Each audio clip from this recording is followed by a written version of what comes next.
Hi, good evening. Well, welcome everybody. After all that, I wasn't ready. Okay, are we? What are we doing? We're not live. No. Okay. Shit. We're live. Me, close up of me is marvellous. Okay, now we're live. Okay. Yes. Yes, we are live. Oh Okay, dear. fine. Well, good evening, everybody, and welcome to everybody watching on Periscope. We know there'll be thousands of you tonight.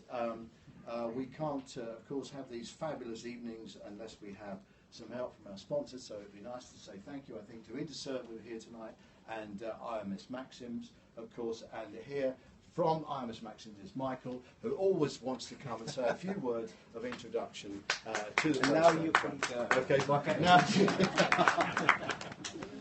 well, but not tonight. So. Tough. It's really good to see lots of old friends here.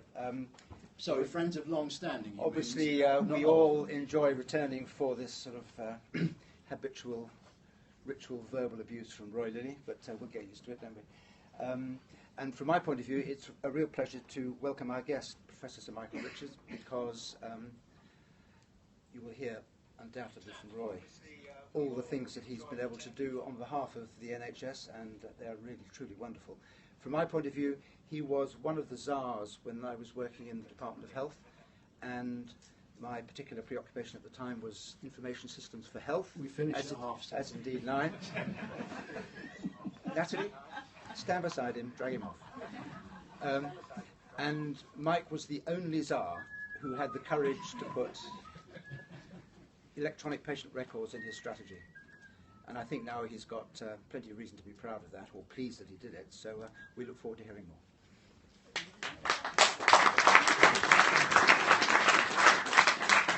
Let's give Michael the clap he so richly deserves. Not so sure about that, are you? Right. Okay, ladies and gentlemen, let's welcome our guest, Professor Sir Mike.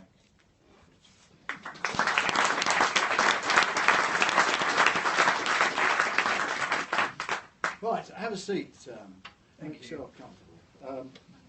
Also, we should also mention that our good friend Roger Klein is not very well. He's probably watching. Is he watching? He's already sent a question Has he? via Twitter. Okay. And Roger, we hope that you get well soon and you're not too much of a drain on resources. And by the way, Roger, there's a card coming from Roy and myself. Yeah, it's on its way. drawn him again. And our front of house sponsors, Sarah, she's watching as well. She's got a frozen shoulder, so we're sorry about that. And we wish you well. Apparently, she tried to reach into her handbag to buy a round of drinks, and it's just down. It's nice to know that she's on the mend. Right. Well, listen. Thank you very much for coming. I can't stand the CQC. I think you're destroying the health service, but we'll get to that later on. Why? We always like to know a little bit about our guests. Why medicine? Well, actually, originally I planned to study physics. I went to university. What a to do shame you physics. didn't. No, best decision I've made in my life. After a year there, I thought again, and I went down the list of everything that you could study. I come from a medical family. I don't know why I hadn't thought of it before, but I really hadn't. And I have been glad ever since then that I changed to medicine. So, yeah, where did you train? I trained Because you went to, was it Oxford? Cambridge, and then Barts, and then Barts did my oncology training there, and then ended up as a consultant at Guy's, and then Guy's and St Thomas's. So you were a junior doctor? I was indeed a junior doctor. What do you think of these lazy junior doctors that are on strike now then? I do not think that they are lazy. Let's make that very clear. I think they are clearly very unhappy at the moment, and I think we need to understand why they are unhappy, and really get behind that, to what extent it is about money, but to what extent it is about the working life. Yeah. Well, it is. It seems to me they've become the lightning conductor of everybody who's got any kind of a complaint about the current NHS, and heaven knows there's enough to complain about. But they can't seem to kind of crystallise what the issues are. They would get, it's not safe and it's not fair. But what isn't safe and what isn't fair? Well, I think at the moment they don't feel valued in the way that when I was a junior doctor I did feel valued. We worked very, very long hours in those days. But you were doing 120 hours, weren't you? I was, but it was as part of a team that was camaraderie, there was continuity of care, you were looking after the same patient, you knew who was who. And yes, we lived in the hospital most of the time, but we thoroughly enjoyed it. And I think that has been lost, and I think we've got to find ways of getting back to that. Because they don't have firms quite like they used to, do they? Not in the same way. I shadowed one of the junior doctors who worked with me about 3 years ago, and it was on a bank holiday, but the registrar, the FY2, the FY1 and the consultant had never worked together as a foursome before. They didn't know each other, and it took half the day to sort of find out who was who. Yeah. So maybe the solution lies really outside the contract and more in how their day is organised and their teams are organised. I think we've got to look again at that. We've got to look at what are the sources of stress and satisfaction for junior doctors. I did some research many years ago when I was at Guy's on stress and satisfaction in consultants. I think we now need to do the same sort of thing, but specifically focusing on the junior doctors. How do you see it?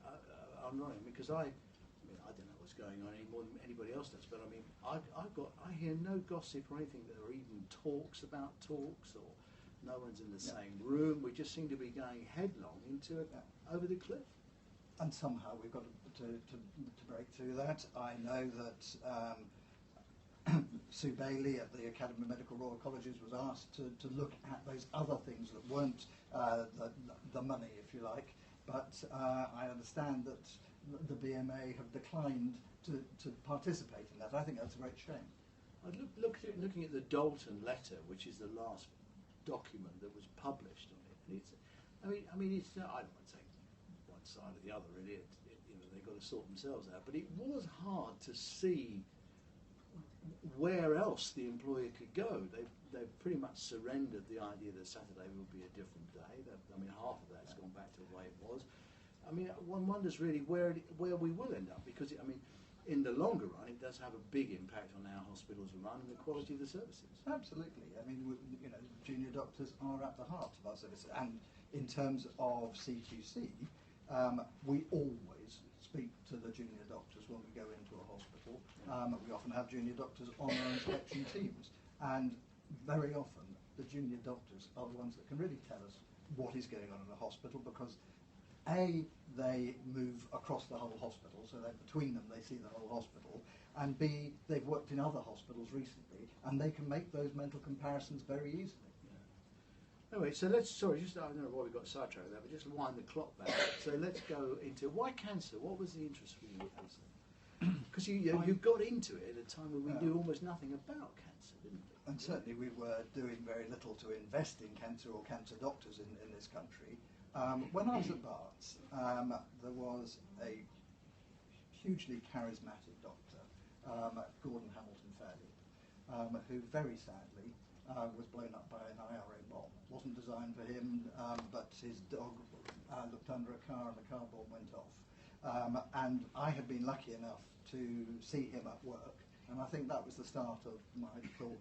He enthused us all that actually there were things that could be done about cancer, and that we shouldn't just give up and say this is a dreadful disease, nothing can be done.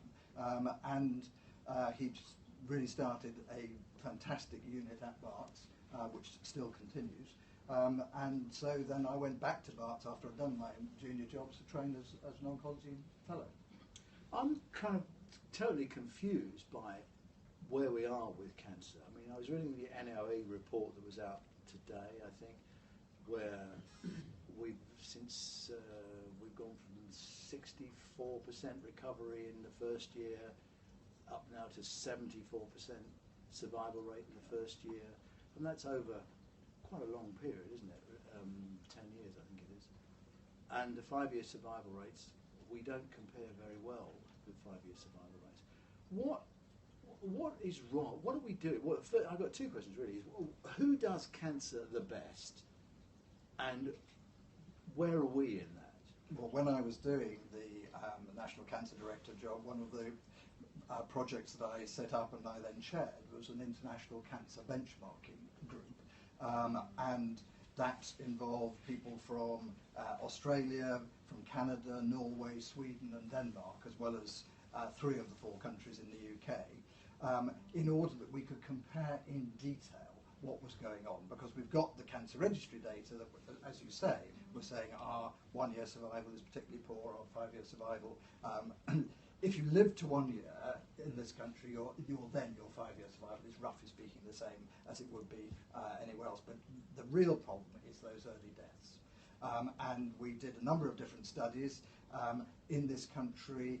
Do people know as much about cancer? Are they as aware of it as in other countries? When you say people, you mean the people, the public? Yeah. Broadly speaking, we did the same survey in all 6 countries, and broadly speaking, levels of awareness were the same.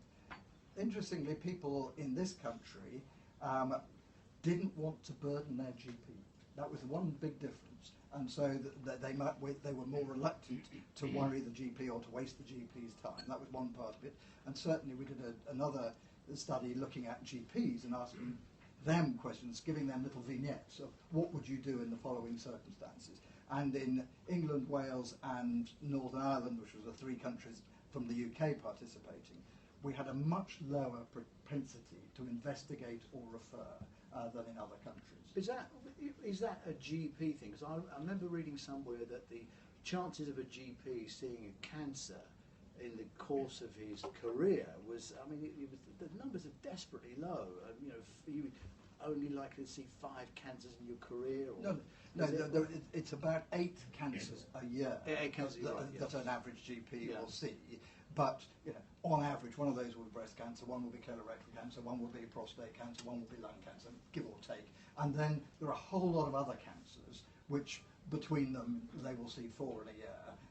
So it is difficult. They may see a brain tumour only once in 10 years or whatever it is. So I'm not saying it is easy, but I don't think we have made it easy enough for GPs to get access to diagnostics. Well, what is that all it is, or I mean, where do they do it well, Mike? I mean, where's the best place to have cancer? There are pros and cons in different places, but I think we were really comparing ourselves with Australia and Canada, and we chose those countries because they have good data, and we wanted to be able to compare ourselves with good data. B, they were countries of, roughly speaking, similar wealth to ours, all with universal health care. So we were comparing like with like in that way, and certainly Australia or Sweden or Canada on all of these things came out better than the other countries. Funnily enough, Denmark looked remarkably similar to the UK in that respect. Right, and is that because we don't present early enough? Yes, I think it's early blue-collar malfunction. It's early diagnosis, which is a combination of patients not seeking help and also of GPs not being encouraged to investigate. Yeah, I did some stuff with colorectal cancer, and I was horrified to find that the way you find out about it is you go poking about down the Kazi with a spoon. It's just Neanderthal. Well, yes, and that's why we have a bowel cancer screening program, which is not quite that. All right. What is it then? Well, actually, the new program is about flexible sigmoidoscopy, which is a one-off, let's say at the age of 55 to 60, and if you're clear, everybody should have. That would be my recommender. But the NHS always resolves, doesn't it, from screening? Actually, no one's screening. Margaret MacDonald, is it, who says we over-screen? Yes, she does, Margaret McCartney. I'm terrified to ever mention screening anything I write, because she always emails me and says, you're wrong. But actually, if you take colorectal cancer, it is one where all the studies point in the same direction, that there is no difference at all, as far as I can see. Screening, by whatever method, saves lives. Right, and why don't we do more of it then? Well, we are doing. You were the cancer czar. And I was indeed. Well, I helped to introduce some of these programs, which I'm rather proud of. But we need to get the uptake higher, and this has now been taken on by Public Health England, and that's great. And we need to make sure that people actually do understand that screening can save lives. Because the thing about, particularly with bowel cancer, if you find it at the polyp stage, this is before it's become a cancer, you can remove it, and you then prevent a cancer. You're not just diagnosing it early. Perhaps you'd avoid being too graphic. I'll find some of this. I didn't think I was being terribly graphic. I could be a lot more graphic if you want. Oh, please.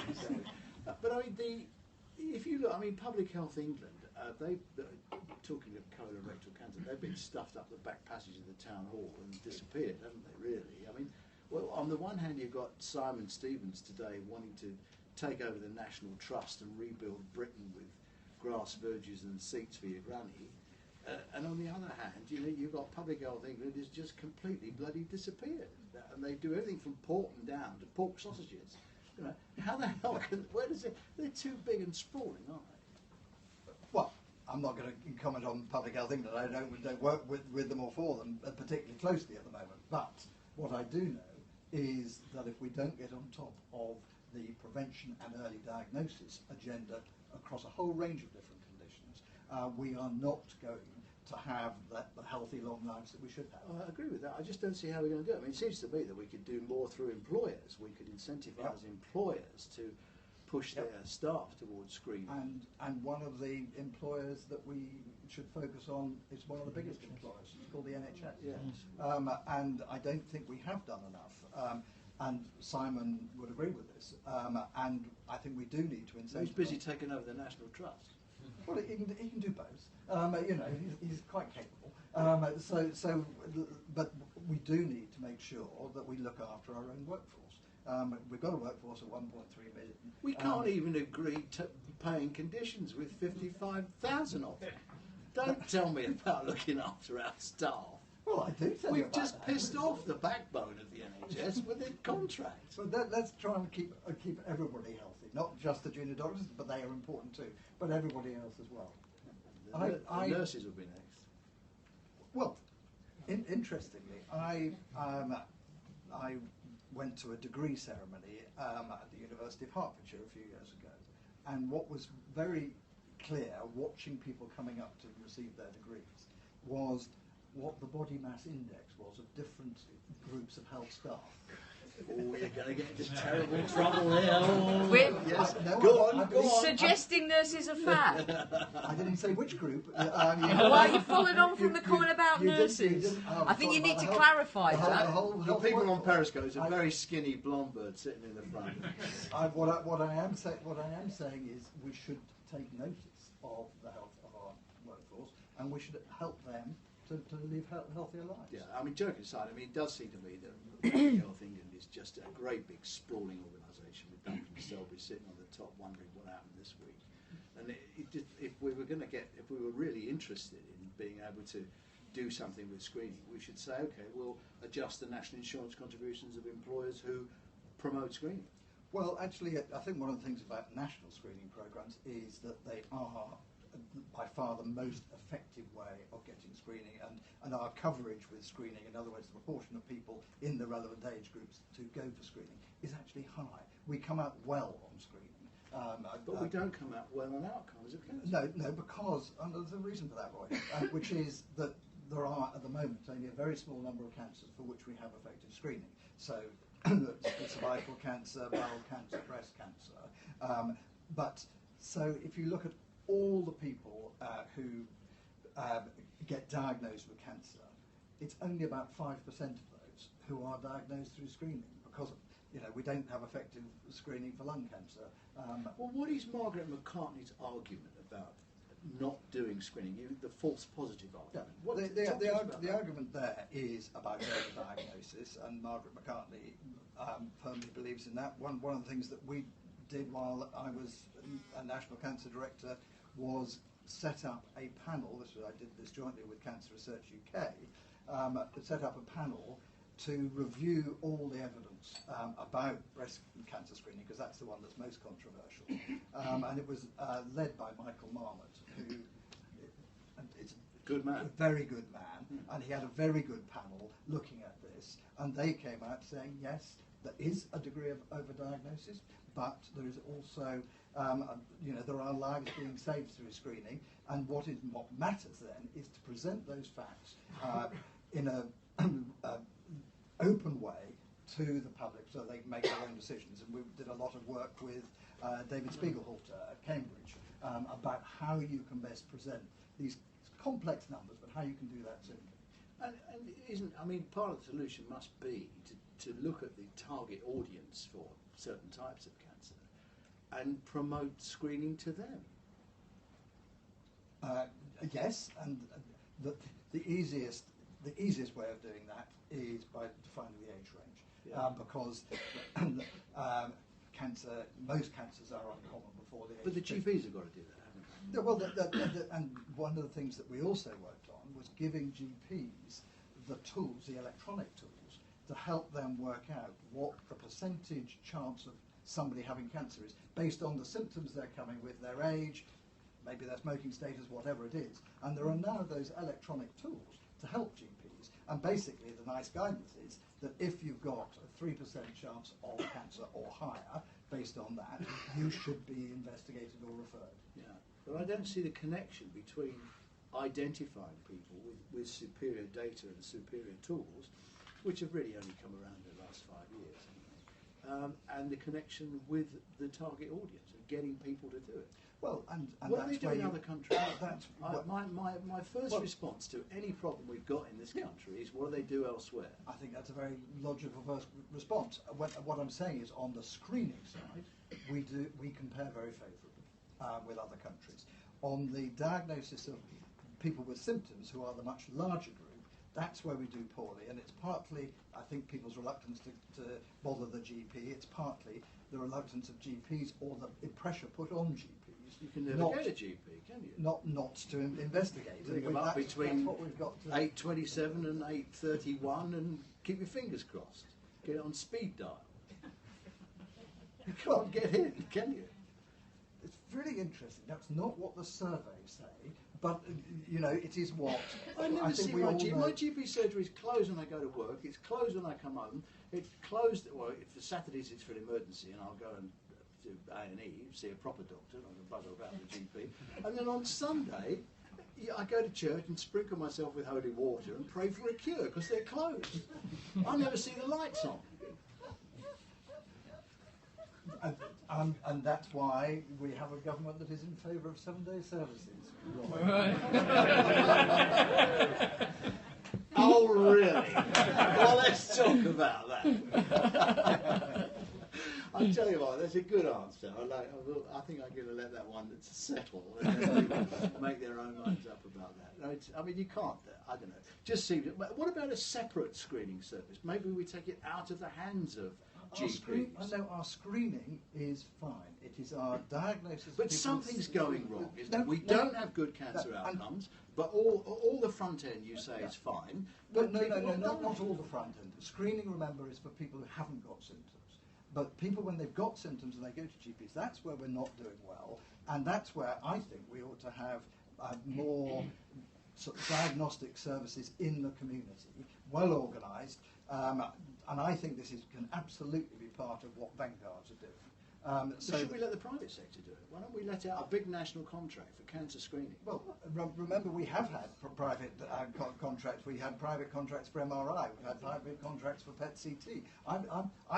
I'm neutral about that. What I want to do is to make sure that we get good access to those diagnostic tests and that we get good value for money. As long as we have both of those, I'm happy. No, I'm not Isn't that Darcy? Sorry? Isn't that what Darcy was? He was talking about that, wasn't he? What about you got? What's happened to the cancer networks? What's happened to them? I went to sleep and woke up one morning, they're gone. What's happened to them? I think. How much did we spend on that? Was that down to think, you? Well, the cancer networks, I think, were a very effective mechanism. Well, where are they? I'm afraid that with all the changes that went on post-2010, they did get downgraded. I think there's no doubt about that. And I think that is a great shame because basically with cancer, you need a whole range of people working together. You need the secondary care services providing diagnostics like endoscopy or MRI or CT, etc., and the initial biopsy. You may well need highly specialist surgery at a tertiary centre. You may need to go back and have radiotherapy and chemotherapy, and you want to have that relatively close to home. You need GPs, secondary care and tertiary care working together. That's what a network's all about. And that's why we set the networks up. And I think we will find ourselves reinventing them where they are not as active as they were. Vertical integration. That's exactly what they were. And this is what the first cancer plan of the year 2000 actively recommended. We said to the country, you have got to work out what your networks are going to be. They started with being 35 and it went down to 28.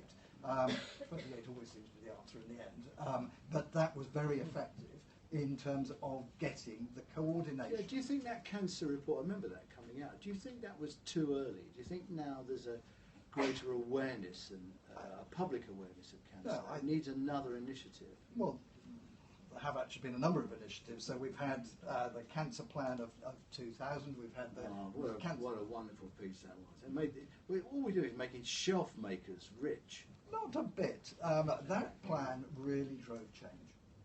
Yeah, I am absolutely sure it did. Well, what did it change? Because we're still not good at cancer. We are a lot better at cancer than we were.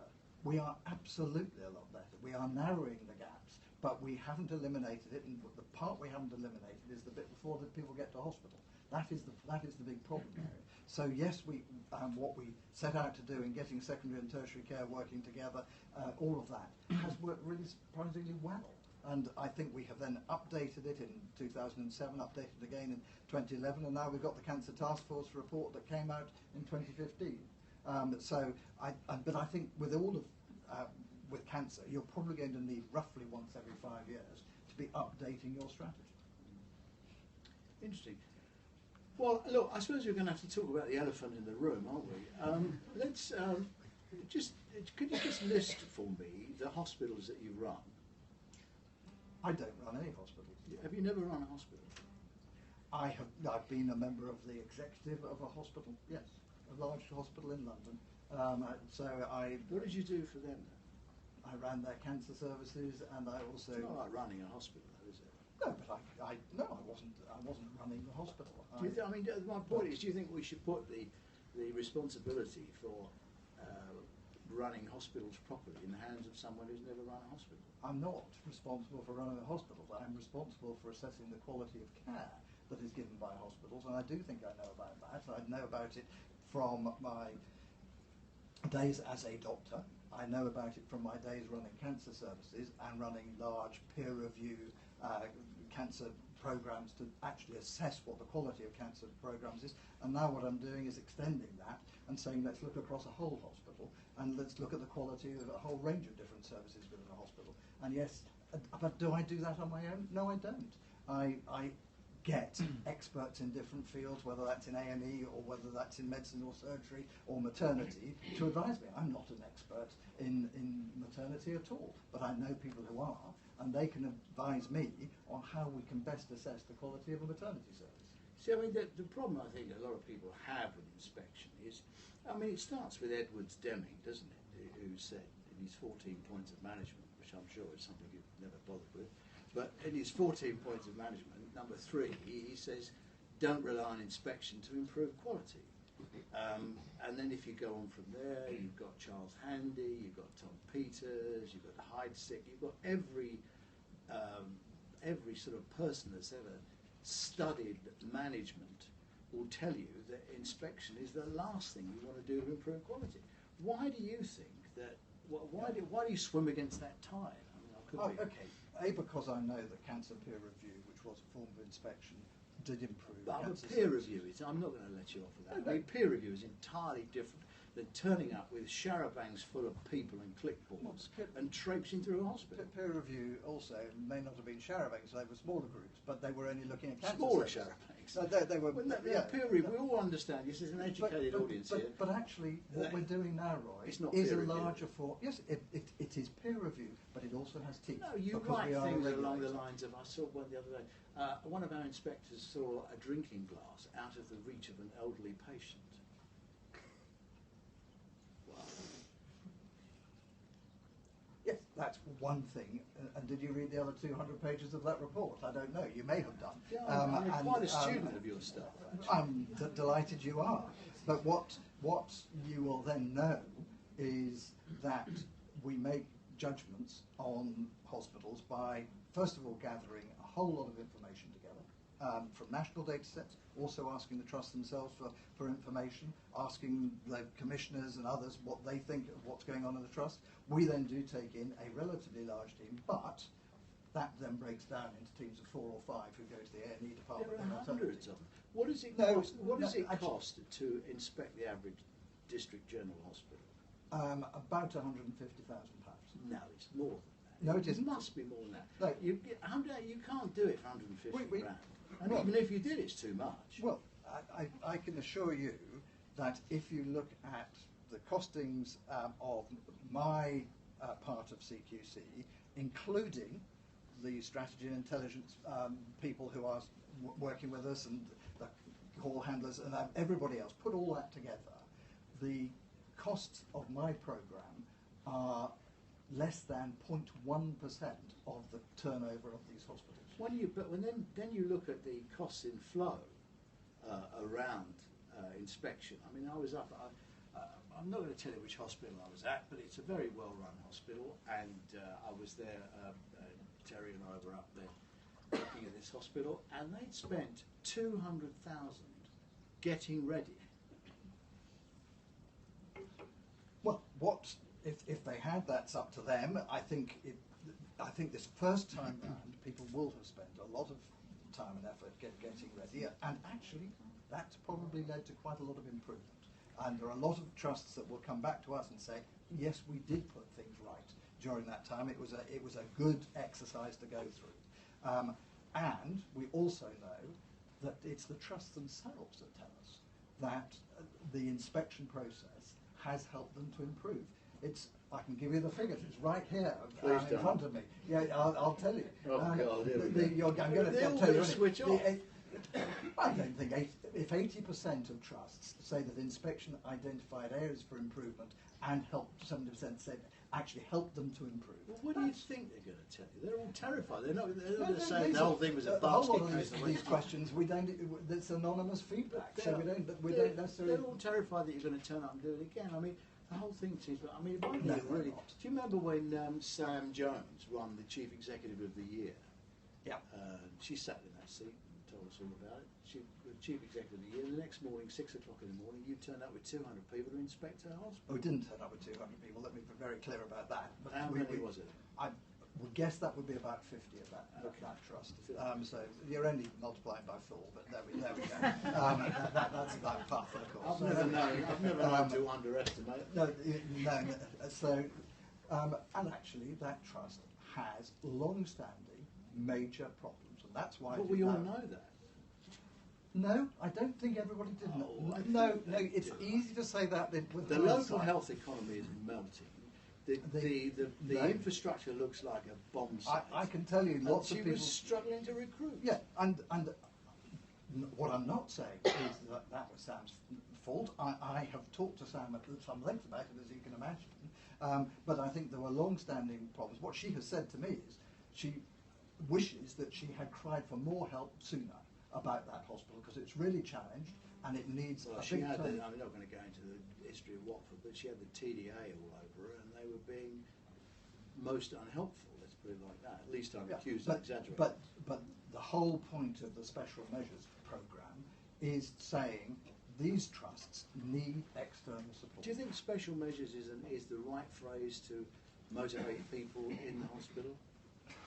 I think the phrase is obviously borrowed from education, but I don't think it matters what the phrase is. I think there is an initial shock from the trust, but quite often what we hear is people working in those trusts saying, thank God you've actually found out what's going on here, because now we can start to make the changes and now we can turn it round.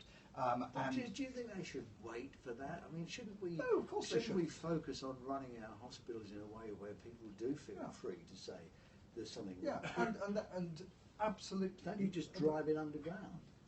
What we need to do is hopefully give people this framework that we've got, and people will have had this on their seats, so that they'll know our framework. Our framework is that we ask 5 key questions about every service we go into. We've defined 8 core services that we always look at. They were chosen because they're high volume and high risk.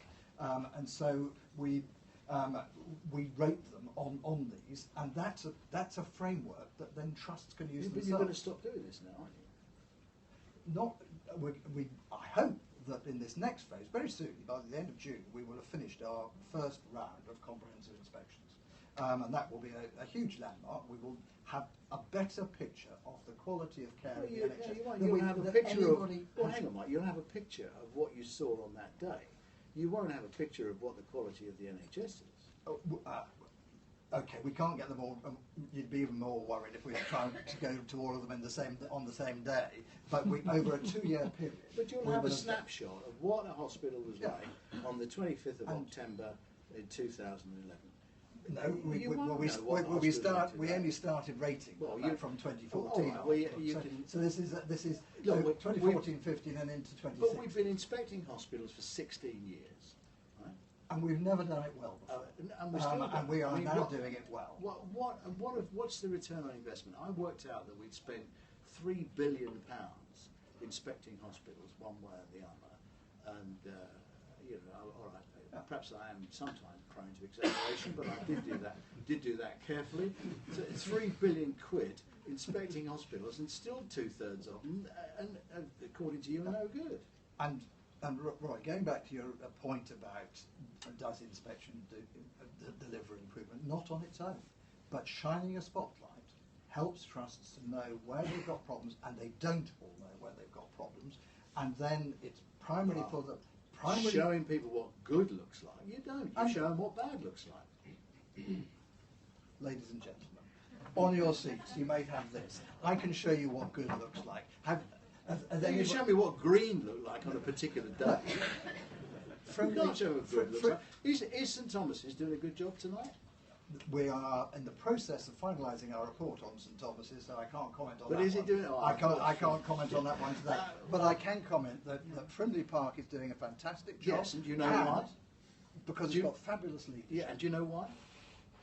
Well, it's got the chief executive, Andrew Morris, was appointed 30 years ago by a very far-sighted, articulate, intelligent, good-looking chairman of the Health Authority that modesty prevents me from telling you who it was. You seem to exaggerate the number of years ago, but there we are. But he's done a fabulous job. Of course. But with that, I take all the credit. You take the credit, but he's also then got around him clinicians who have stepped up to the plate to be good clinical leaders. He has no difficulty recruiting clinical directors. People at Frimley Park want to do that. And the proof of the pudding is in what they then did when they went into Wexham Park, which is also on your sheet, and you can see how red that is. And at Wexham Park, that's what it was like in 2014. And a year later, a year and 2 weeks after they had acquired Wexham Park, Frimley Park had changed it round. Now that is the most remarkable turnaround in the NHS that I'm aware of, and I would almost challenge anybody to say, can they find a better example? We went very carefully through the Wexham Park on both occasions, so we had some of the people were the same on our inspection team, some deliberately we chose people with fresh eyes. There was no doubt at all it's transformed. And it's not just us saying it. Okay. I'm not going to assault you, it's all right. All right. I just need, I had a signal that I need to move the microphone. Okay. But the people of Slough who are served by Wexham Park are getting a much better deal okay, now so what's than what's the worst hospital you've been in? Well, there are 3 trusts that have been in special measures since Bruce Keogh, since Bruce Keogh inspected them in 2013 and are not yet out. North Cumbria needs reconfiguration. I think everybody agrees with that. Sherwood Forest is now about to be taken over by Nottingham, and I personally welcome that because Nottingham is providing good quality care, and I think I'm very hopeful that will lead to change. And then there are 2 others, Medway and Colchester, both of which are still in special measures. Medway now has a strong partnership with Guy's and St Thomas's, and I hope that will lead to turnaround.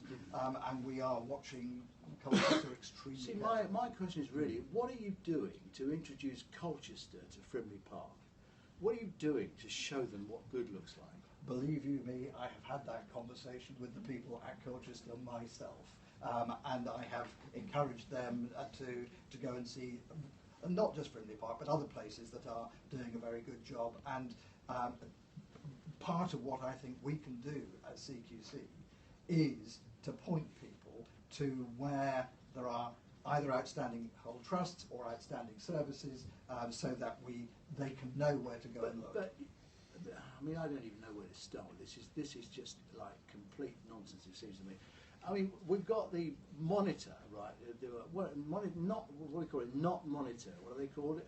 NHS improvement is yes. what you're probably Right. thinking of. Okay, they're out there improving things.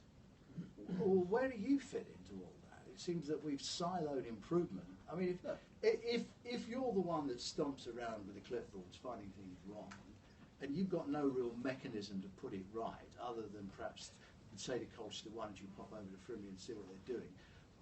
This whole transfer, I mean, I just don't understand what the mechanism is for diffusion of best practice. Okay, so first of all, where we find things seriously wrong, we can impose conditions on that service, either to reduce the volume of work being done by that service because they simply can't cope with it in the short term. Ultimately, we could close the service, and you recognise in the NHS how difficult that is. We can issue warning notices saying they've got to put things right within, let's say, three months. So we've got a range of powers. That's why I said this is peer review with teeth. But the powers that you've got, yeah, in all common sense and in the practical nature of hospitals, where people often have very little choice about where they go, most of the powers you've got are useless. What can you really do? You could do what Andrea does in nursing homes and close them down, and then you get photographs of little old ladies wrapped in blankets being shuffled off at 6 o'clock at night in ambulances. That makes you look terrific. I mean, what can you do with a hospital? Well, you see, I reckon that you and I could look at a map of the NHS and we could pretty much agree where the hospitals were that were having problems, because they're historical, overheating health economies. They don't have the right money, and they're prisoners of their own geography. I mean, look at the ones down on the coast, right? A lot of hospitals on the coast are having problems, right? Yep. So why do we need you to spend a fortune aggravating everybody to turn up with something we could actually spot on a map? So what you might be surprised to hear is how many hospitals say to me, thank you for pointing things out to us, thank you because we will be able to use that to improve. And interestingly, that can be at any either end of the spectrum. You made a very good point, because I was with, I can't tell you which hospital it is again because they get very embarrassed, but I was with a chief executive who said, oh, well, he said, I know you're against the CQC, Roy, he said, but they came and he said, and they found out lots of things that were wrong with this place. It was the best free consultancy we've ever had. And I said, right, if I was your chairman, I'd say you're fired, because it is your job to know if things are wrong with the organisation, not wait for Mike and his merry band to turn up in a bus. And unfortunately, not everybody does know what's wrong, but even in some of the very good trusts, we find things that are not as good as they should be. We point them out to people. But you'll always find that, wouldn't you? Yeah, I could take you to Frimley Park and find things wrong. Well, we did find one thing wrong. That made your day? No, it didn't make my day at all. It didn't make my day. What was it? It happened to be in their services for children and young people. I'll bet that was put right within about half an hour. Was it safeguarding? It wasn't safeguarding, no. But that always catches everybody out, doesn't it? well, safeguarding can catch people out, but that wasn't what it was as far as I can remember there. But we I shall ring Andrew later. Well, I'll bet you any money you like that is now would be good if I went in tomorrow. But whether it's Frimley or whether it's Salford, or we find things in hospitals because they're not perfect. And we help them, therefore, to put it right because they've got the ability. Yes, we do, because they hadn't spotted these things. Quite recently, there was a chief executive came up to me at an NHS providers conference and said, "Mike, thank you for spotting a real problem on our critical care unit. We didn't know about it, but we now put it right." He should have known about it. You should say to him, "Don't thank me. Just thank yourself lucky. You've still got a job." Yeah, but I mean, you may have been the most perfect chairman in the whole world. I'm sure you were. I mean, of course you were. But unfortunately, we don't have those in every single hospital in the country. And so, actually, it is helpful to have someone external, independent. And remember, we are seeing the quality across the whole country. This is a job that actually I think CCGs find difficult because they haven't got the benchmarks. How many trusts have you found problems with quality? We've only got one, haven't we, that's perfect, which is... We haven't got a single hospital that's perfect, right. And we probably never will have, and I will be very reluctant to say that. We have two trusts that have so far been rated as outstanding overall. But that's not really outstanding. I mean, with fairness to Frimley Park, I mean, Frimley Park is run as it should be run. Frimley Park and Salford Royal are both outstanding. That's the blessed St David's Trust. It is indeed. Yes, where he walks on water and he's carried shoulder high to his desk by his adoring staff. But he runs a damn good hospital. He's been there a long time. He's been there a long time. Yeah. But what I've shown with the Wexham Park example is that a good person, Andrew Morris, supported by good clinical staff, can turn a hospital round. I don't think that's exceptional. I don't think it's exceptional at all. I tell you why. Well, you name me another one. Well, no, come on, Roy. Well, you don't think it's exceptional? No, come on. But I can't, and that's my point, because it's the first time where we've had a pure, naked takeover. Previously, where we've had dodgy hospitals, we bodged them together and called it a merge, and they've had a fight over who does what, and two turkeys don't make an eagle, and you end up with two basket cases. This is the first time where we've said we're going to take this place over and sort it out. So by having the organisational freedom to do what Andrew did and a bung of about 300 million, he's sorted it out. And Peter Homer will do the same thing with Sherwood Forest. I very much hope he does. Just so that people know about the bung, the bung is actually capital funding to rebuild the Heatherwood site, which is the elective site. It's a terrible. The Wexham. It is terrible. It needs to be redeveloped. The Wexham Park site, the revenue costs of running that as good are lower than they were when it was bad. I'm not a bit surprised. No, but I mean, it's a takeover. My point is, Mike, it's a takeover. Yes, it is a takeover. It's the mechanisms that have allowed people to do the job properly rather than fudge it with a merge. Yeah. And that's fine. And you know, we've heard about chains and foundation groups, etc. The only thing I would say is, if you're going to have a takeover, make sure it's a takeover by somewhere that is already good or outstanding. Yeah. Okay. Right, what do we all think? Has anybody got any questions for Mike? Yes, ma'am. Tell us who you are so we can report you to your employer. And feel free to ask any questions you want. My name is Leslie Wright. I now work independently. I used to be part of Mike's diagnostics cancer team for about 14 years. And one of my roles is as a specialist advisor for CQC, and I inspect... So you're a plant, really? No, I'm not. I had no idea that Leslie was coming this evening. One of my roles is to support inspecting diagnostics in outpatients. And one of my criticisms of the CQC, and I think there are some valuable things, is, Mike, you've lumped diagnostic imaging in outpatients together, and you can have an outstanding diagnostic department and a very poor outpatient department can bring the whole thing down, and vice versa. What's the opportunities to actually separate these two from each other, because both are equally important, but both do very different things? Leslie, you are 100% right. We added imaging in after we started, and we put it with outpatients, and we shouldn't have done.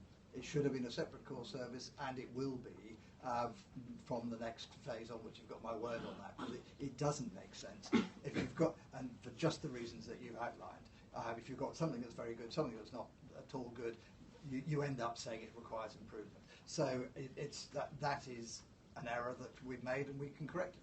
We've always been clear. Will you apologise to all the hospitals that you criticised?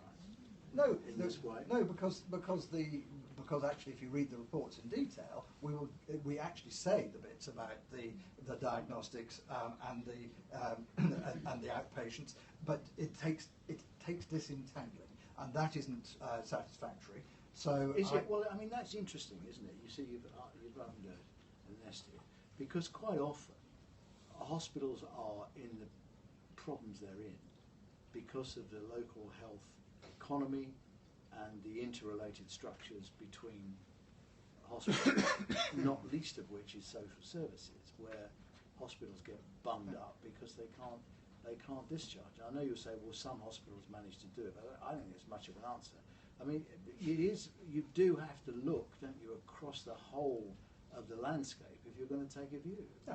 And that's where I think we are seeing new models of care. We are seeing some trusts that are managing social care services. We're seeing some trusts, David Dalton's trust, Salford Royal, runs a general practice that on its own provides the medical care to something like 80% of the care. Do you inspect that, or does Inspector Field inspect that?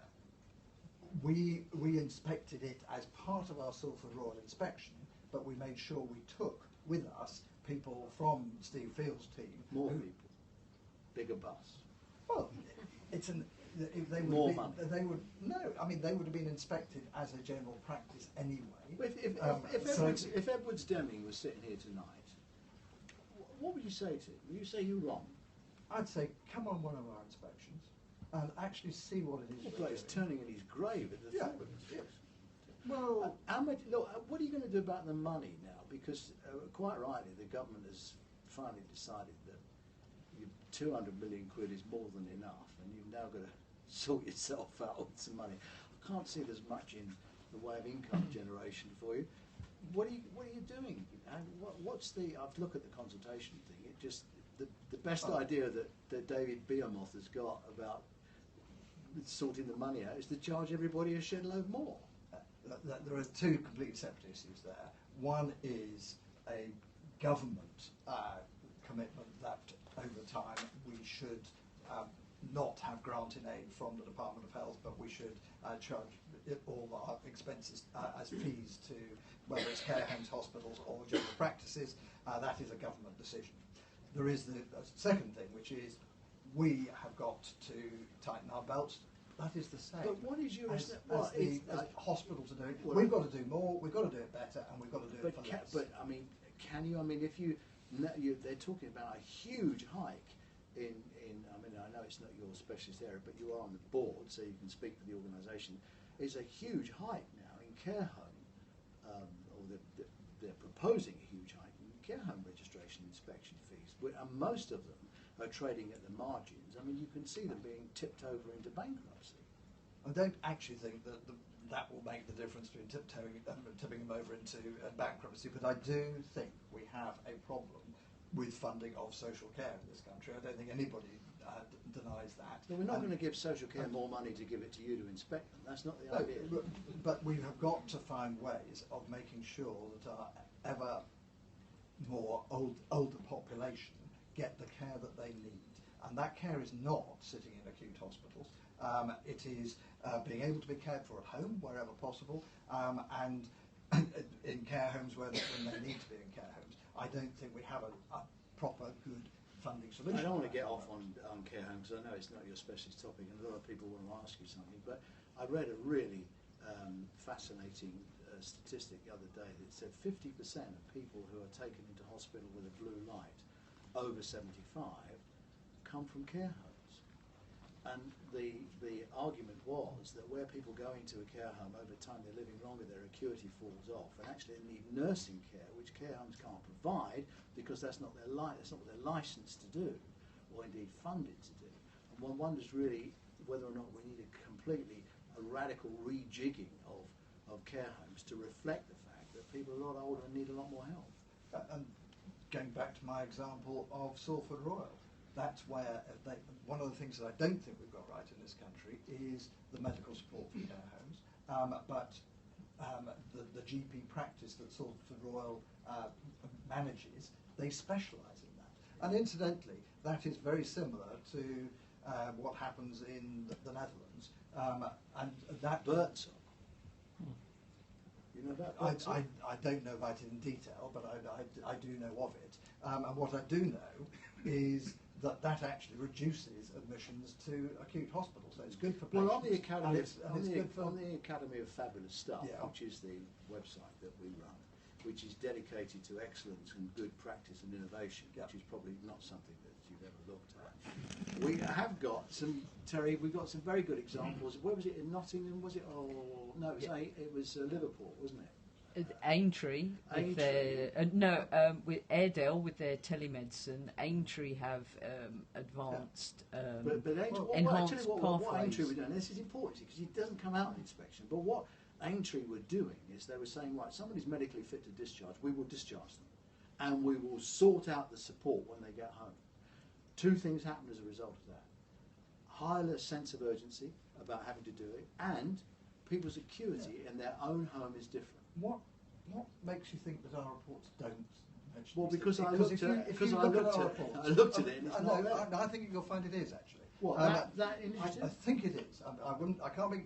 We can all look it up. Somebody Google Right, it straight yes, away. get on with it. Because But not now. Because we always report on outstanding practice. And in fact, I'm going to make you an offer at this point. Right. Why don't we get together with our examples of outstanding practice and make sure that they do come to your Academy of Fabulous Stuff? Absolutely, you heard it here first. Round Yeah. of applause, first sensible thing. We would love to do that because one of the reasons that John and I put the money in and Terry joined us really was because I got so sick of your lot stomping around telling us that nothing was any good, and I knew that it was. Well, and our reports do reveal what is good, and we then praise it. And that is part of this whole programme that I am running, is about showing what is outstanding. But you're as so, well as about but you're what's so inadequate. buried in inspection and finding things that are wrong in special measures. I mean, how many? We had a fantastic evening here. Some of you would have been here when Keith McNeil was here at Adbrooks, right? Now, and I wrote a piece of who's the most dangerous person in the NHS. I don't know if you saw it. Keith I think you can rest assured that I was very proud of It that. went across your desk. We did say who was there, because Keith McNeil, for those of you who don't know, is the chief executive of Adbrooks. He said the hospital was dangerous. Keith got the and left. But the thing about Keith is he's ex-Australian SAS, right? And so I couldn't resist the urge to write a piece that said who was the most dangerous person in the NHS, him, the inspector, or the ex-SAS guy. And I concluded, after careful thought, that you were. And so that is why Cambridge is now a much safer hospital than it was. It wasn't dangerous. You can't Yes, tell. it You, was. you, Yes, well, how many read the report. I did. You know, there were really bad things going on. There were Yes, issues around staffing in ITU. Yes, that is true. And Keith was doing it entirely differently. And look at his outcomes. You looked at his inputs. He denied that the facts about the numbers on his ICU he didn't even know. And we had to take a team and actually demonstrate to him what he didn't know about his own staff. And that was not only on the intensive care unit. And I will say this, I think that is now a better hospital. It's a better hospital and it's been better managed. And I think the people of Cambridge, Roland Singer is in there and it is running a better show. And we can demonstrate that. Right, what have we got, Terry? Yes, hang on, I'll come to you in a minute, Michael. Yes. Oh, well, gentleman at the back, the beard. Fire away. Quick question. Based on the conversation so far, you've talked about federated model or hospital chains. There's a lot of your phrase here. You're saying around whether it's inspection leading to that better model.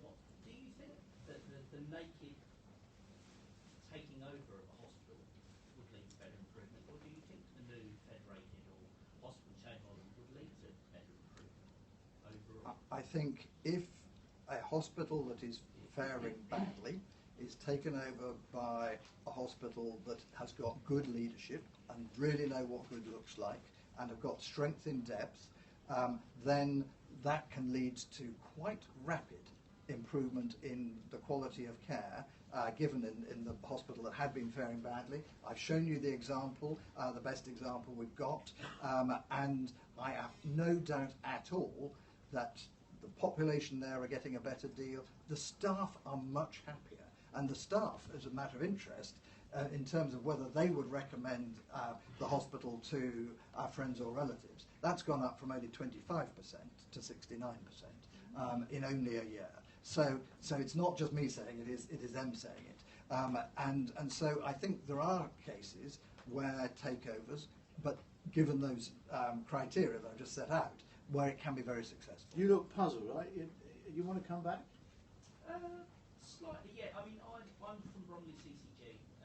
We have a local health economy where there were 3 acute trusts that were merged several years ago to form a super acute trust that subsequently was poor in extremes. But wouldn't you say that really rather supports my my argument in that mergers don't work, but takeovers do? And hence the Yes, and takeovers are very difficult because depends what kind of a hospital you've got. If you've got FTs, it requires a regulation through Parliament and all the rest of it. It was just very fortunate that at Wexham they weren't an FT. They were Yes, just, they were. Were Wexham? They absolutely were. Okay, let me get the other way around. It's one. Which way around is? There's one of the ways around if one is and one isn't, or something. But in that case, both Frimley and Wexham were foundation trusts, and but Wexham knew that they needed different leadership. But and it requires a change to the constitution, which is a regulation in Parliament to do it, and that's not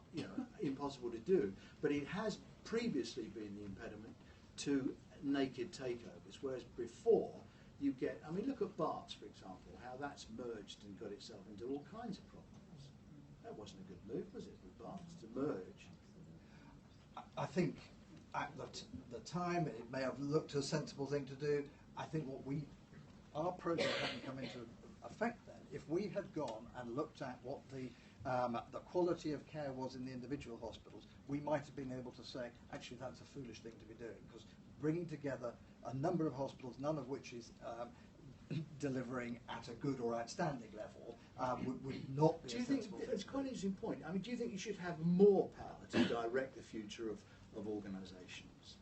Let's take that, not Colchester, the other one that you mentioned, Medway. Down in Medway. I mean, Medway have struggled, haven't they? I mean, yes, I've been there. They've worked hard, but they've got a mess on their hands. They find it hugely difficult to recruit.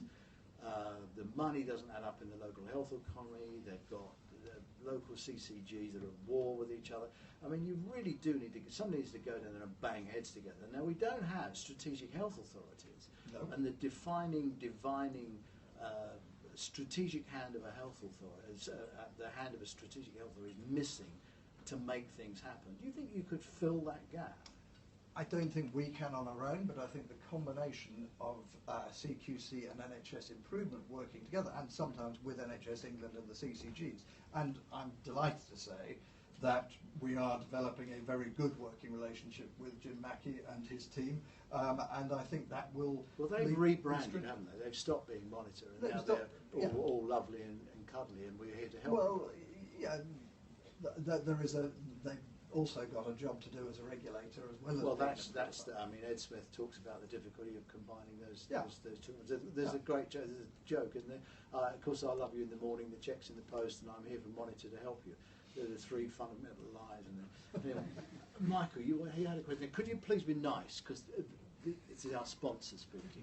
All right. I'll be nice because it's Michael. I know him and I've known him a very long time, but I have no idea what questions. Just start by saying, what a terrific question. Why doesn't he shut up?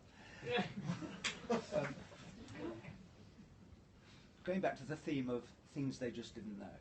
Yeah. Can you foresee the time, or anticipate the time, when the regulatory function will include looking at the use of information and the use of information systems within these organisations to maintain and improve quality? It's a good question. It's the better use of data, isn't it? We've got a lot more now. Doesn't sound like it. Up to a point we already do, but I think we can do more on that. There is huge variation in what the data systems are in different trusts and how well they're using them. And you probably know that far better than I do, to be honest. But I think that is part of our health inspection programme, but only one part of it. But I think what I really want to get to is a point where we have this shared view of quality. In other words, we agree the framework. We agree it at national level with people like Jim Mackey at NHS Improvement and Simon Stevens, and we say, I would base it on our safe, effective, caring, responsive, well-led, and now add into that efficiency as well. Make those 6 broad questions, under which there are a lot of other questions, and actually use of data can come in under those sub-questions within that. But if all the trusts are really looking at it themselves in that way, they will have a better view of their own quality. They will be able to use it. Go back to my example of Frimley. They have adopted our framework, and they do it at a much more granular level than we ask for it. So Tim Ho, the medical director, will say, I want to know about respiratory medicine, gastroenterology, cardiology, not just about general medicine. So that's fine. Incidentally, they are now also using that same approach for improvement. So when Prem, the wonderful A&E consultant from Frimley, went into Wexham Park, he talked to the consultants at Wexham Park and he said, look, work with me on this. But he had 5 of them that he talked to, and he said, why don't you lead on improving safety, you lead on improving effectiveness, you lead on caring, you lead on responsiveness, and you lead on well-led. And they did it, and they turned it round. And so the same framework that we are using for assessment at CQC can be used by trust for assessment, but it can also then be used for improvement. Wouldn't you, I think it's a good point, I mean, wouldn't you oblige trust to use that template? I hope we'll get there without making it an obligation. I mean, wouldn't commissioners, if you're a local commissioner, like our friend here, you're with the CCG, wouldn't you say, we will only put contracts with hospitals that use these templates? One of the questions we asked we're consulting on our next strategy because we're coming to the end of our first round, and one of the questions we asked there is, are we right to go for this shared view of quality? And so everybody can respond to us on that. I suppose it doesn't really matter what the shared view is, as long as it is a shared view. I largely agree with that. You're going to have to do something like that. You can't carry on the way you are, because we're going to give our last shilling to you to give to the bus company. That of course is not true. But having said that, I do believe, having got this really good baseline picture of trust across the country, we will be able to have a much more tailored and targeted approach in the future. But you've got to do something to cut your costs. So will I need to go and look at the whole of Frimley Park next time round? No. I probably want to go and look at that one bit that's had a yellow on the grid before. But that defeats all your arguments, no, because you're saying that we turn up unexpected, and keep people on their toes. Now you're saying we don't have to be on your toes because we're not going to come. No. I'm not saying we're not going to come. What I'm saying is we will do. This is our proposal anyway for discussion, that we will gather all the information together internally, the national data sets, the data from the hospital, what we know from the last inspection, what we've heard from our local inspectors who liaise with the hospitals. We will formally look through that, and we might say, well, what we need to do this time round is go and look at 2 of their core services, not 8, and we also want to go and talk to the leadership and make sure that they are still on their toes. Who else does inspection? Denmark have just knocked it on the head, haven't they? They've changed it. I don't know the details of what they've done to change it, but I think it's interesting that quite a lot of people internationally are now saying to us, you wouldn't like to come and do it here. Now, at the moment, I've got a job to do in this country, so but tell them to ring me. Sharon Lamont has a question. Dr. Sharon Lamont. NHS England. I feel I do have to stick up for the CQC here. Well, of course you will. You work for NHS England. Well, no. That doesn't necessarily mean that, but thank you nonetheless. I think you have a rather simplistic view of inspection, Roy, and that always comes across in your blogs. And I think it really. What time did you train back to the I think it's absolutely essential to have inspection as part of the quality improvement process, and you're absolutely right, it's one element of it, and you're also right, you always do quote the positive sides of your inspection. I mean, you will know, Roy, that I used to lead in teams to look for MRSA and CDIS. I took in teams. You were the nation's cleaning lady at one stage. And what a difference that inspection regime made. What a difference that made. I don't think people knew what good. Have you got a question, or are you just the head of well, March this one was fan going club? to pull you up on the deeming thing because he talked about beam counters, and I think that actually CQC's moved far away from 14 points of management, counter. Deming. I know them by heart. Go on. And what else? And then the final thing, yes, they are comments, but I know of one. I've got one example. I won't say the name of the trust, but this trust is very successful financially, which is what we tend to Which always is look all at. that matters. Yes, absolutely. Nope. Sadly, it does. That's all that matters for this particular trust. Yeah. I'd love CQC to go in and just to see some of the patient failing that goes on, and some of those directorates where actually it's just an accident waiting to happen, and they don't know that because they're not looking. They're not all as good as you were as a chair in your organisation. They don't know about this particular problem in these particular directorates. My argument with Mike is not that there isn't, quality is not an issue. The issue is turning up on one day and taking a Polaroid is not as good as having organisations properly led. And your well-led function, which is one of your domains that I've looked at being interested in leadership, seems to me doesn't do anything around leadership. It just says on the day we arrived there was a mess. Let me just tell you about the well-led. I mean, well-led is about the leaders themselves, but it's about whether they've got a vision and a strategy in the organisation, what their governance arrangements are in the organisation. We've seen places that have axed their governance departments to try and save money, and then everything's gone pear-shaped. It's about the culture in the organisation. We put all of that together, and why do we do that? Because the academics in the field, people like Michael West, have actually demonstrated that if you have all those characteristics, that predicts what the future quality will be. He's shown the link between those elements of being well led and both patient mortality and patient experience. So that's why we've chosen to look at well led, and I think it is a very, very important component of our inspections. What have we got? Well, we've got a question from... Is it St David's Day gentleman here? Is that Macmillan you're wearing, or is it St David's Day? It can be both. Well, which is it? Or even Marie Curie. St David's Day. Eh? St David's Day. It's a day. As it's your day, we'll let you go first. I was wondering where you think end-of-life care is. Why I think it's Considering important. your background. Why I think it's important. Well, the simple answer is we are all going to die. Where it is, rather than Where it is. Yeah. Well, first thing is we have deliberately made end-of-life care one of our core services to look at, and partly that is because work I did in my previous job showed that hospitals were not good at this at all. So on average, they vary a lot. So we set up a voices survey of bereaved relatives, and there were big variations across the country, but also in terms of where relatives of patients who'd recently died, their comments on hospitals were much more negative than they were about comments on care homes or comments on dying at home. Hospices. And hospices, of course, came out top. So, but it can be done. It can be done. Was it Northumberland? We went to Northumberland and had a look at the care. I can't possibly comment on Northumberland because their report isn't quite out yet, but you're absolutely right. I did. Jim Mackey will... I will comment on the end-of-life care service there and just say you're absolutely right. Yeah, I think because it is difficult. End-of-life care in a hospital, end-of-life care in a bed in a ward is almost impossible to do properly.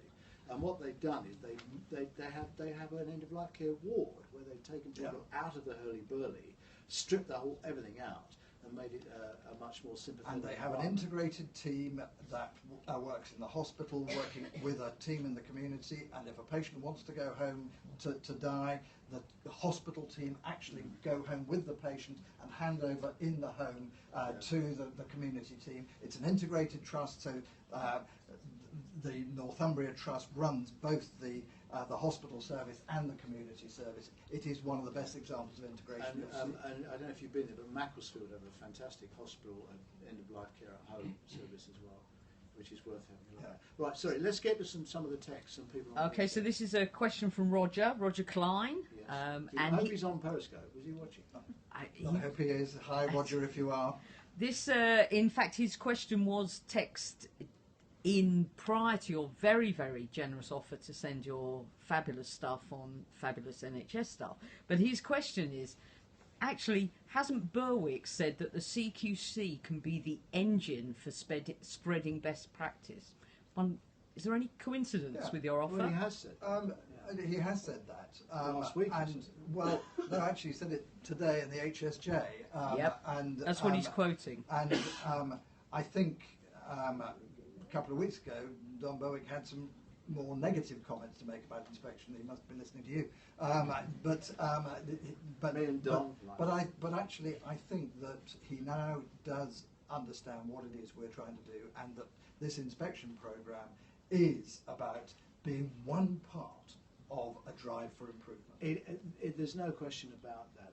And if it's to mean anything, you've got to find a way of diffusing the best stuff that you find, because at the moment it's buried in all your paperwork. And we will give you that platform to try and rescue your miserable organisation's reputation across the whole of the NHS. Yes, ma'am. So I'd like to ask you what the CQC can do when you've found problems and nothing happens. And I was thinking particularly of Southern Healthcare. So you have had criticisms of Southern Healthcare. There have been reports by Veritas and Mazars, and we're not clear what's happening to make people safer in Southern Healthcare. I think there's a bit of litigation outstanding there as well, isn't there?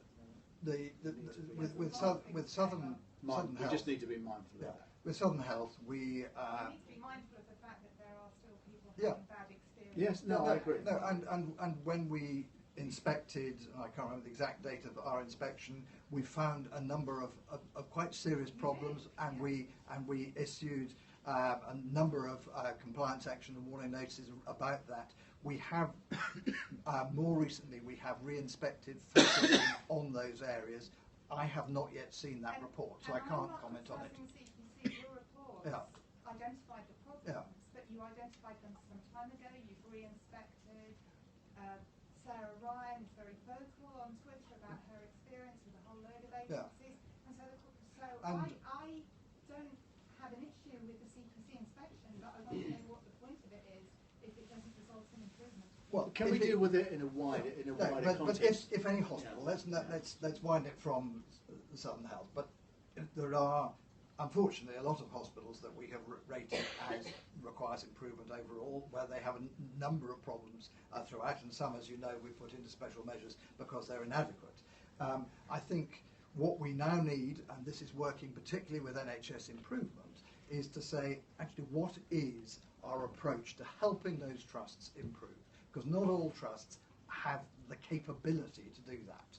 And now, I think there can be programs that are focused on specific areas, like diagnostics, for example. If that's where the problem lies, let's get a team that can go in and do that. And I think the emergency teams have been quite good at supporting A&E departments. So it may be focused on a service. It may be focused on safety, and saying what is it we need to do for safety. Because in safety, there are two main things. There have been hospitals that haven't had enough staff, but there have also been a lot of hospitals that really just haven't got the safety culture embedded in that hospital. They're not doing their incident reporting right, they're not learning from incidents, they're not checking their resuscitation boxes, they're not checking their massive obstetric hemorrhage boxes, etc. Now, those are fairly fundamental things and basic things. We are finding that. They have their fire doors blocked. There are things like that. Now, very soon, I hope that we will be able to put together multiple examples of where, actually following our inspections, those things have been put right very quickly. Now, there are some places where things aren't put right, and that's where we will be talking to NHS Improvement and saying, really, actually, something's got to be done here. But, just to recontextualise that question, because it's something that you and I touched on earlier on. So you go in and you find something wrong. You don't really have mechanisms to put it right. You could say, you could be as draconian as you like, but you're not going to close down a hospital. What's missing, I mean, apart from the fact inspection only takes place on one day and it's irrelevant the next day, trying to fix something, you don't have the staff, and neither could you, to go in and fix it. No, but that's why we and it's actually right that these. But you can't leave it to Jim, can you? Well, actually, yes, on the improvement Well, how's he side, gonna but the reason why we are not an improvement agency is that we've got to go back and reassess and really take an independent look and say, is this any Well, better? David talks about marking his own homework. Well, but surely, if your role in life is to improve the standard of healthcare for the nation, is to encourage improvement, yes. well, We do encourage improvement, and we've seen improvement. happen we in a lot got of the places. audience are waking up now, and it's 7:20. Right, I'll go to the blonde lady at the back, and then I'll come down to Sebastian, and then to you. I'm wondering, I think you're both right, and I think it's not an either or. And so my view would be, and some of the trusts we've worked with, is those that understand the framework of what's good quality improvement do it on a daily basis. Some of them have even gone as far as having their own internal peer review teams that actually conduct a similar type of approach within their own organisation. Some of them share with other organisations. And I think we aren't in a place where we can have one or the other, but maybe it's a journey. And I think if you look at what Don Berwick says, he would say we need to move to a position where the sort of things that you're saying, Roy, is that trusts, there are no surprises, that they've got that teams that operate across the whole of their organisation, and you could perhaps use the framework that you're talking about, that they assess each other or they assess each other's departments on that, and there are no surprises, then you won't need inspection. But we're not quite there yet, and I think the answer is in the middle. But do you think, I'll come to it, but do you think that all the time we have inspection, that we won't change gear and move to the what I would regard as the preferable situation where people sort themselves out? Well, I think, and also you talk a lot about internationally. I think there is a variation. So there are a number of places that do have a similar type of process, but they're always aiming to meet the standards. So the difference between CQC are regulators, so they're quality assurance, standard yes, no. You know, quality improvement is always striving to be better. And I think giving people the tools in which to do that, and we are seeing, you know, there are some organisations that actually say, and I've heard them say, I can't remember the trust, but there's a brilliant paediatrician that's leading this kind of approach. He's saying, I don't want to wait for the CQC inspection, I want to know this afternoon. Well, that's what we're supposed to be. That's what everybody should be doing. Exactly. And if we can do ourselves out of a job, how happy I would be. Absolutely. You know, so we can agree on that one, but we are a long way off that at the moment, because a lot of people don't know what their quality is like, and they haven't sorted it. Okay, Sebastian. Sebastian, you're a paediatrician. Thank you. Is it here? So I'm just interested in what do you think is going to make the difference? Because we do know what good looks like to some extent. We've got IHI, fabulous stuff. We've got lots of things that shows what good looks like, but we're stuck in these systems. And looking at an organisation is a big problem when social care is in trouble, the organisation hasn't got money, you can't get workforce, there's low morale, and this is increasingly across the NHS now. So chief execs may have a good vision, but they can't implement it because of firefighting. NHS Improvement's coming along to work in partnership with you. There's not a lot of quality in there. NHS IQ's gone, safety may not go in, the board is all TDA monitor. I'm just wondering... Yeah, the board is all retreads, isn't it? That's a good question, isn't it? I mean, I think what we're also seeing is the importance of leadership. I think we need to have far more people spending time either with David Dalton or with Andrew Morris or whoever, really seeing what good leadership is and how to run a good trust. Because you say we know what the good looks like. Actually, an awful lot of people don't. But it's our job to show them, isn't it? It is our job to show them. And so what we can do is identify where leadership is coming out really well. And actually, what would I do? I would have that as part of an academy or whatever, based around Frimley or based around Salford, so that people would come and see how it's done. Let's talk briefly about the Leadership Academy, which I know is not entirely within your purview. But if you look at anybody been to the Leadership Academy, done a course here? Mm-hmm. Quite a few of you. I mean, it strikes me, let me phrase this, I'm not against the Leadership Academy, absolutely not, but I do think that they're very broadly spread. They run a lot of courses for people who actually, okay, it's good for them to know about leadership, but probably never will be leaders. Do we not need a Sandhurst type of organisation? Well, I think we need several smaller Sandhursts, and what I would personally why several smaller? Well, because why I think not we a need them national- around. Because I actually think we need it around the country, and I think you need practical experience. I think people going and Well, the spending. British Army do it in one place called Sandhurst. Yes. How many people are in the British Army? 80,000. Yes. How many people in the NHS? 1.4 million. Yeah.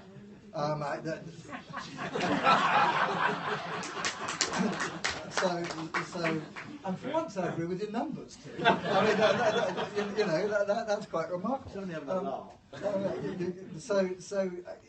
think what I would do is I would build leadership experience around places that are doing it really well, so that people. Secondments, yeah. We like secondments. Right. Where are we? We like secondments at CQC. Okay. Now look, I have to finish at 5:30. So, can you do 3 questions on the bounce? Yeah, absolutely. Can you make it very brief? Yes. Yeah. Okay, well, I'm not born and bred NHS. I've only been near NHS for 8 years, which actually I still feel like I'm new to a great extent. And the thing that really surprises me, with the CQC going round, is that suddenly a hospital becomes about a hospital after a visit, which obviously, these things, like you're actually saying, it's one day, one point in time. What I don't understand is that hospitals don't actually have the parameters that you actually work with to actually audit them.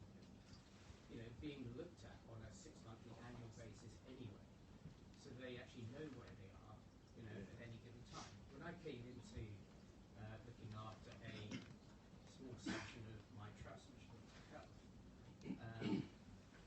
I took over from someone and I thought, right, I need somebody to actually tell me where I am at the moment, because I know where I want to actually go. And we had an internal audit. That, for some strange reason, went straight up to the board. I got all sorts of exciting sort of emails back. Nothing had actually changed. I just sort of stepped in there and just wanted to know where I was and where I needed to actually get to. Whereas what I actually wanted was somebody to come in and tell me, sort of the areas of improvement. What good looks like. Yeah. Rather than forgive me, I'm not cutting you short, but I'm just against time. Okay, but the Strategic Health Authority used to do that. Right, you make a note. Yeah, right. Yes, sir. Jeff Siegel, the funding pressures that are coming, and I see you from these due to posted deficit, do you expect that to have a negative impact on future inspections, given that it sounds like inspections aren't going on?